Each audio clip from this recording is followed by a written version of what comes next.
காசாவில் மிகப்பெரியதொரு அழிவை இஸ்ரேல் செய்து கொண்டிருக்கக்கூடிய நிலையில தொடர்ந்தும் யுத்த நிறுத்த காலத்திலும் காசா அப்பாவிகளை இஸ்ரேல் கொன்று குவிக்கக்கூடிய இந்த நிலையில இந்தியா தொடர்ந்தும் இஸ்ரேலுக்கு ஆயுத விற்பனை செய்து வருகிறது.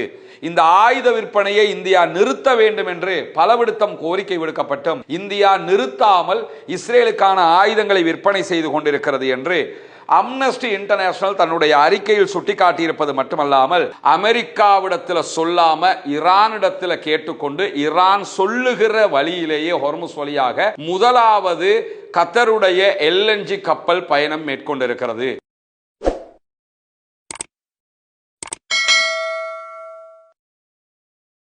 அன்பிற்கினிய சகோதர சகோதரிகளை நம் அனைவர் மீதும் ஏக இறைவனுடைய அமைதியும் கருணையும் உண்டாகட்டுமாக என்கிற உயரிய பிரார்த்தனைகளோடு தொடர்ச்சியாக மத்திய கிழக்குல ஒரு சூடான நிலையே எப்பொழுதும் இருப்பதை நம்ம பார்க்க முடியும்.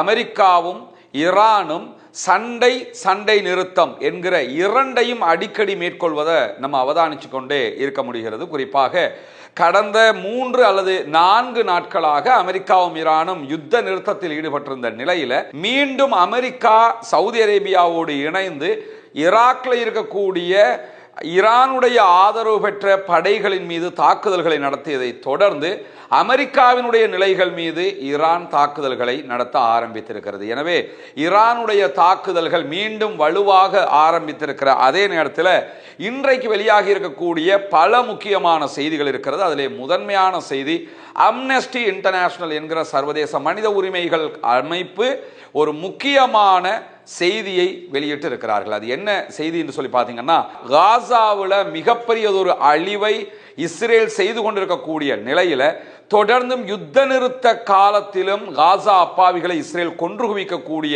இந்த நிலையில இந்தியா தொடர்ந்தும் இஸ்ரேலுக்கு ஆயுத விற்பனை செய்து வருகிறது.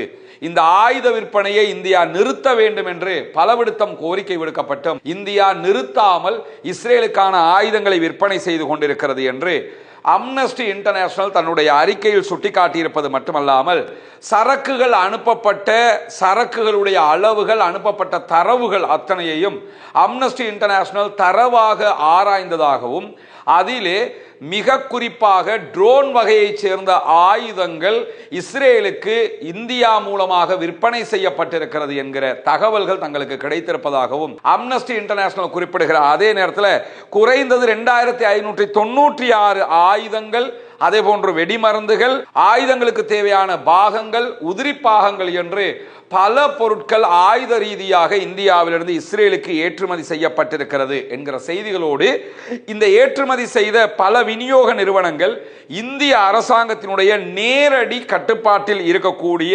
நிறுவனங்களாக இருக்கிறது என்பதையும் அம்னஸ்டி இன்டர்நேஷனல் சுட்டிக்காட்டி இருக்கிறது. சர்வதேச சட்டத்திற்கு இணங்க ஏற்றுமதிகளை ஒழுங்குபடுத்துவதில் புதுடெல்லி தவறி இருக்கிறது என்கிற குற்றச்சாட்டையும் அவர்கள் முன்வைத்திருக்கிறார்கள்.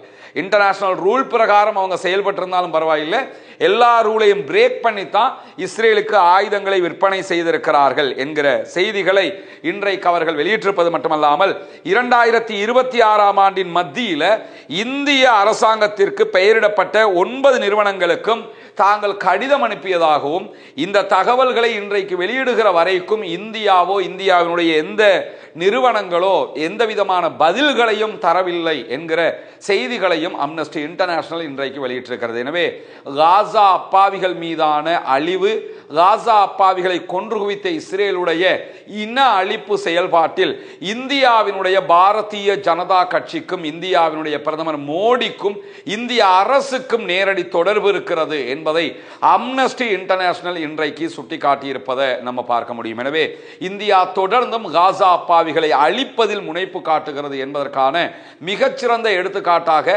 இந்த செய்திகளை நம்ம பார்க்க முடிகிற அதே நேரத்தில் இன்றைக்கு இன்னும் ஒரு முக்கியமான செய்தி வெளியாகி இருக்கிறது. நேற்றைய நம்முடைய வீடியோவில் சீனாவில் இருந்து ஈரான் ஆயுதங்களை இறக்குமதி செய்கிறது என்கிற செய்திகளை சொல்லியிருந்தோம்.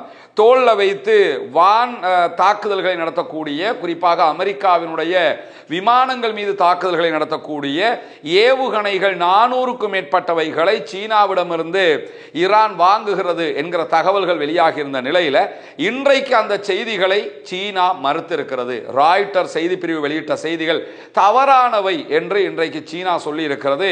ஆனா இந்த சீனா மறுக்கிறதும் இப்படியான செய்திகள் வருவதும் என்பது ஒரு புதிய விஷயம் கிடையாது. அமெரிக்காவிடம் உயர் வான் பாதுகாப்பு ஆயுதங்கள் மிக பெரும் தட்டுப்பாடாக மாறி இருக்கிறது என்கிற செய்திகள் இன்றைக்கு வெளியாகி இருக்கிறது.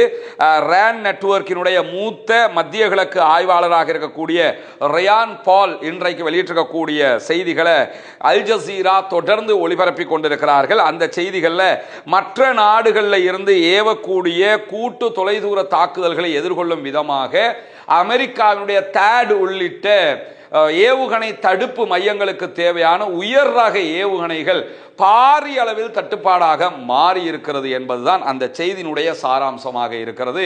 ஏன்னா இஸ்ரேல் ஆல்ரெடி அயன் டோம் வச்சுக்கிட்டு இருந்தாங்க. அது காசா வார்லையே காசா போராட்ட குழுக்களை அதை அடிச்சு நொறுக்கிட்டாங்க.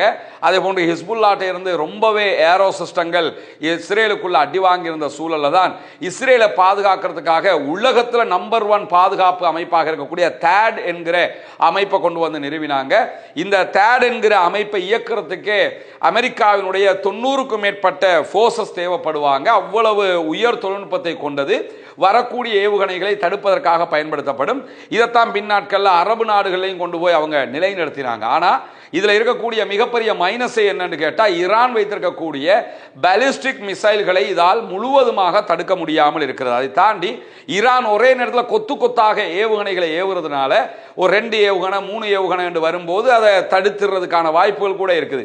ஒரே நேரத்தில் 40-50 என்று ஏவுகிற நேரத்தில் இந்த தேடாலையோ வேறு எதாலையோ தடுக்க முடியாமல் இருக்கக்கூடிய சூழல்ல தடுப்பதற்கு பயன்படுத்துகிற ஏவுகணைகளுக்கும் பாரிய செலவுகள் ஏற்படுகிற காரணத்தினால செலவுகளையும் கண்ட்ரோல் பண்ண முடியாமல் இருக்கிறது.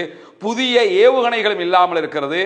இருக்கக்கூடிய ஏவுகணைகளில் இப்போ ஒரு தொகுதி எங்கே இருக்குதுன்னு கேட்டால் தைவானில் இருக்குது. தைவானில் இருக்கக்கூடிய ஏவுகணைகளை கொண்டு வந்து ஈரானுடைய அட்டாக்ல இங்கே பயன்படுத்திட்டாங்கன்னு சொன்னால் தைவான் மேலே சீனா அட்டாக் பண்ணினால் அதை தடுப்பதற்கு ஆயுதங்கள் இல்லாமல் போய்விடும். இப்படி ஒரு பெரிய குழப்பமான நிலையில் அமெரிக்கா தற்போது சிக்கிக் கொண்டிருக்கிறது என்கிற செய்திகளுக்கு மத்தியில் இன்றைய நாள் குவைத்தில் இருக்கக்கூடிய அமெரிக்காவினுடைய தளங்கள் மேலே ஈரானுடைய பாதுகாப்பு படைகள் IRGC தாக்குதல்களை நடத்தி இருப்பதாக பொறுப்பேற்றிருக்கிறார்கள். நமக்கெல்லாம் தெரியும், இஸ்லாத்தை ஏற்றுக்கொண்ட சகோதர சகோதரிகளுக்கான ஒரு வீடமைப்பு திட்டத்தை இலங்கையினுடைய கிழக்கு மாகாணம் பொத்துவில்ல நம்ம செஞ்சு வர்றோம்.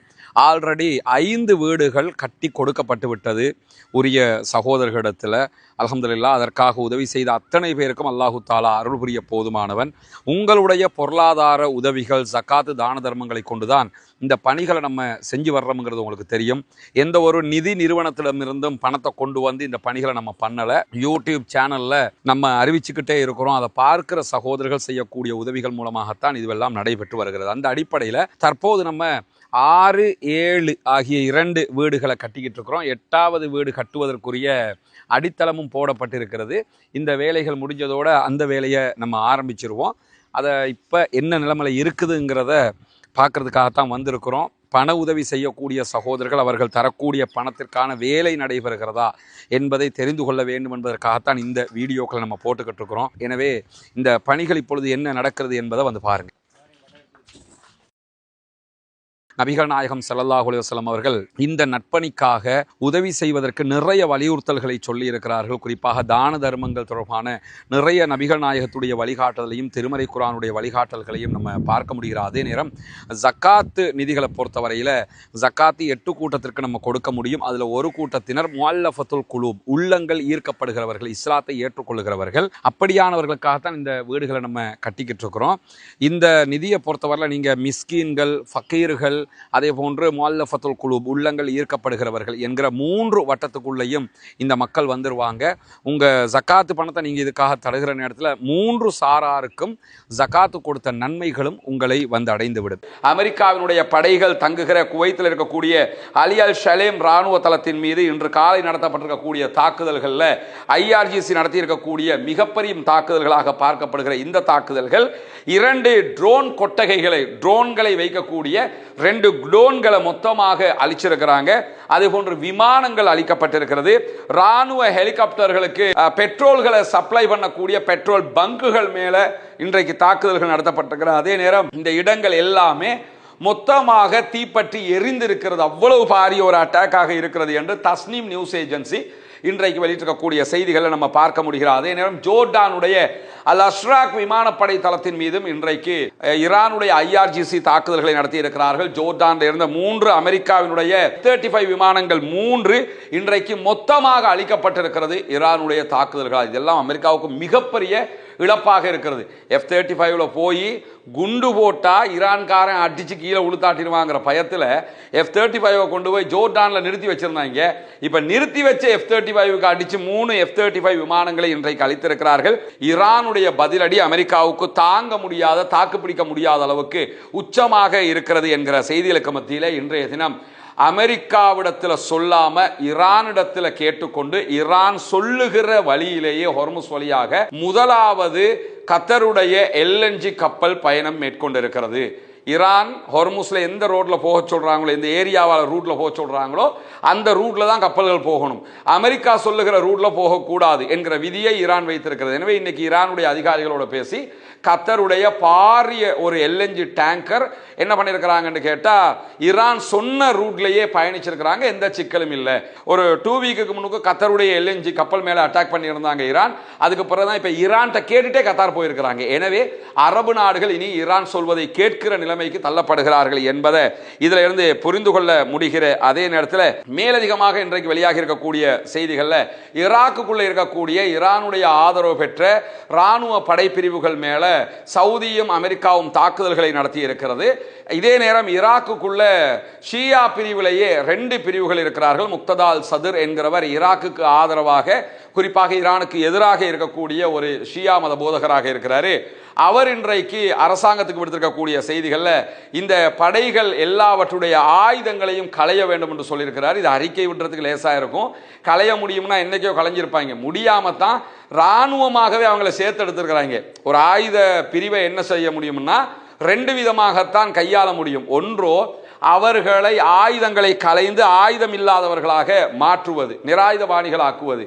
அதை செய்ய முடியல ஈராக்குக்குள்ள. அதனாலதான் நீங்க ஆயுதத்தை வச்சுக்கிறீங்க, அரசாங்கத்தில் படையாவே இருங்க என்று ஆக்கினாங்க.